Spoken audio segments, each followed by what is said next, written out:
APCO Educational Topic Number 36, Sexually Transmitted Infections and Urinary Tract Infections. Hello and welcome to Gynecology National News. My name is Victoria Deuce, and tonight we will delve into sexually transmitted infections. All forms of sexual contact can spread sexually transmitted infections, including penetrative sex, oral sex, anal sex, sharing sex toys, and skin-to-skin contact. Over 50% of new infections annually are in people less than 25. Do you know where the young people in your life are right now? The objectives of this video are to describe the guidelines for STI screening and partner notification and treatment, discuss STI prevention strategies including immunization, describe the symptoms, physical exam findings, evaluation and management of common STIs, discuss the pathophysiology, evaluation, diagnostic criteria, initial management, and possible long-term sequelae of salpingitis and pelvic inflammatory disease. And lastly, describe the diagnosis and management of urinary tract infections. Welcome back, folks. Let's start with screening. Should we be screening patients more for STIs? This reporter went to the gynecology clinic to find the answers. Dr. Maya Hamoud, tell us how women's healthcare providers should be screening for STIs. Well, VD, screening recommendations are different based on sex, age, and sexual practices. The Centers for Disease Control recommend that women less than 25 should have annual screening for chlamydia and gonorrhea. And what about women older than 25? They should be screened if they have new or multiple partners or a partner with known STD. What about pregnant women? All pregnant women should be screened for syphilis, gonorrhea and chlamydia, HIV, and hepatitis B in the first trimester. Tests should be repeated for high-risk patients in the third trimester. Any other recommendations? All people aged 13 to 64 should be screened for HIV at least once, then repeat annually if high risk. All men who have sex with men should have an annual gonorrhea and chlamydia screen, and anyone who shares injection drug equipment or has unsafe sex should be screened for HIV annually. Whoa, what can we do to protect ourselves against STIs? Let's start with the basics. Number 1, delay the onset of sexual activity. Number 2, try to limit the number of partners. Number 3, use condoms. Number 4, partner notification. Expedited therapy refers to a patient's sexual partner receiving drug therapy for an STI without undergoing a physical examination or testing. Vaccination is another form of prevention. Some strains of the human papillomavirus cause genital warts and cervical cancer. There are 3 vaccinations currently available that protect against low and high-risk HPV strains. The vaccines contain virus-like particles and are recommended for boys and girls aged 11 to 12. They can be given between the ages of 9 and 26 and ideally should be given before the initiation of sexual intercourse. Lastly, new on the scene is PrEP, pre-exposure prophylaxis against HIV. This is a daily pill which is a combination of tenofovir and emtricitabine for people engaged in high-risk sexual activity such as a partner with known HIV. Let's now move on to common STIs. As mentioned earlier, many STIs are asymptomatic, underlying the importance of screening. Chlamydia is the most frequently reported infectious disease in the United States. It can have a full spectrum of disease from asymptomatic to mucopurulent cervicitis. Here is a photograph of a cervix with mucopurulent discharge. Pelvic inflammatory disease, urethritis, to vertical transmission to infants at delivery resulting in ophthalmia neonatorum and/or pneumonia. Treatment for chlamydia is oral azithromycin or doxycycline, and it's very important for the partner to get treated as well. Gonorrhea is the second most common STI in the United States. Women younger than 25 are at highest risk. It tends to be more symptomatic than chlamydia, and in men the infection is characterized by mucopurulent or purulent discharge from the urethra. In women, the symptoms can be mild enough to be overlooked and can include purulent discharge from the urethra, cervix, vagina, or anus. The diagnosis of gonorrhea and chlamydia is made by PCR amplification of either a urine or a cervical discharge sample. Treatment for gonorrhea is ceftriaxone. However, given the high likelihood of concurrent chlamydial infection, positive gonorrhea results should lead to treatment for chlamydia treatment as well, so the treatment will be ceftriaxone plus azithromycin or doxycycline. Let's now move to pelvic inflammatory disease. PID is an ascending infection of typically gonorrhea and chlamydia. Here is the uterus, fallopian tubes, and ovaries. The bacteria ascend from the cervix, up through the endometrium, and into the fallopian tubes.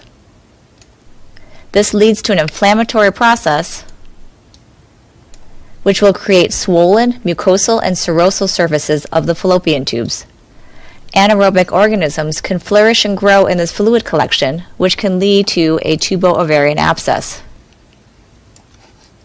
Even without a tubo-ovarian abscess, Fibrin deposition can lead to scarring of the fallopian tubes, the pelvic peritoneum, and ovaries. This photograph shows a dilated and likely scarred right fallopian tube.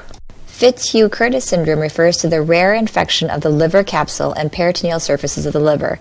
Here is the liver, the diaphragm, and the fibrinous exudates from PID. The diagnosis of PID can be difficult and challenging because of the wide variation of symptoms and signs, and the clinical diagnosis is imprecise. Delaying diagnosis can lead to potential damage to the reproductive health for young women. This illustration shows a fallopian tube that's been damaged by PID, and early intervention is meant to try to prevent this from occurring. Thus, the Centers for Disease Control recommend that treatment for PID should be initiated in sexually active young women with pelvic or lower abdominal pain and cervical motion tenderness or uterine tenderness or adnexal tenderness. An elevated temperature, white blood cell greater than 10,000, or frank purulent discharge from the cervix can help in making the diagnosis, but treatment should be initiated even without these findings.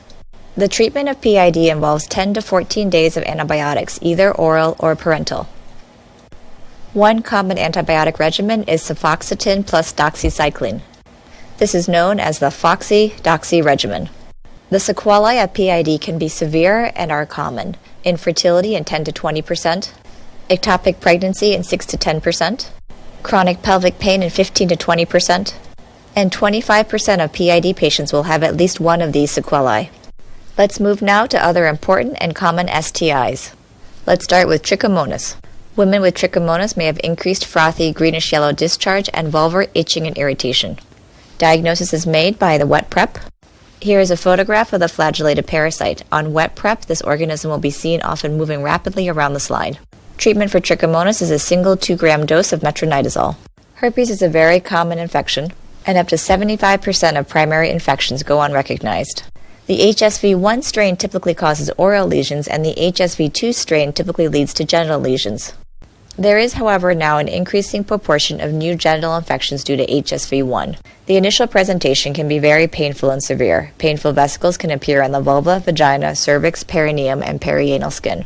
These vesicles are extremely tender, and patients may develop urinary retention from pain and/or urethral and bladder involvement. Here is a helpful teaching tip. A patient presenting with painful vulvar symptoms and urinary retention is often having a primary herpes outbreak. Treatment is with the antiviral acyclovir, famciclovir, or valacyclovir. Episodic treatment means treatment at the time of recurrence. This decreases the duration of the episode. Suppressive therapy refers to daily therapy and prevents 80% of recurrences and results in a 48% reduction in viral transmission between sexual partners. Let's now change gears, as this reporter will share a personal journey of my experience with a urinary tract infection. It started one day when I developed suprapubic pain, urinary frequency, and blood in my urine. The diagnosis was made with a urine analysis. This measured the pH, protein level, presence of nitrates, white blood cells, and leukocyte esterase. A urine sample can also be sent to the lab for culture. My healthcare provider treated me with a 3-day course of trimethoprim, sulfamethoxazole. He could have also treated me with a 3-day course of fluoroquinolone.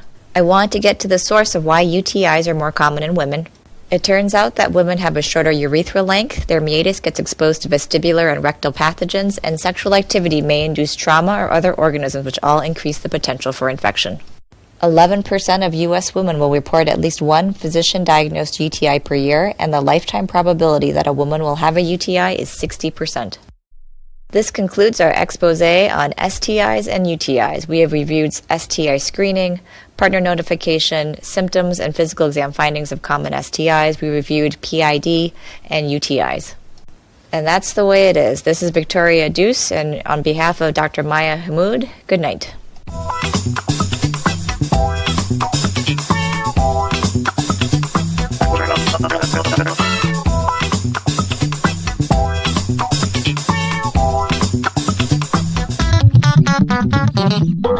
Bye.